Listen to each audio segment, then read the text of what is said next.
পৃথিবীর সবার দুইটা হাত থাকে, বাঙালির থাকে তিনটা হাত। আপনার সেই তৃতীয় হাতটা আমাকে প্লিজ দেখাতে আসবেন না।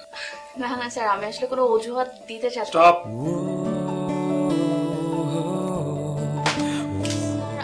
কি স্যার, কি কি কি? আমার বস আমাকে দেখতে পারে না, দেখতে না পারলে তোকে চাকরি দেবে কেন? তুই ওর পক্ষ নিয়ে কথা বলছিস? আমি কারো পক্ষে কথা বলছি? তোকে ভালোবাসতে চাই না। আপনি কি বুঝবেন ভালোবাসা?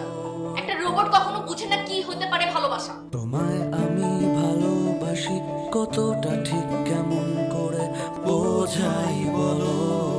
ভালোবাসার মানুষ ভুল করতে পারে, কিন্তু ভালোবাসা মিথ্যা হয় না।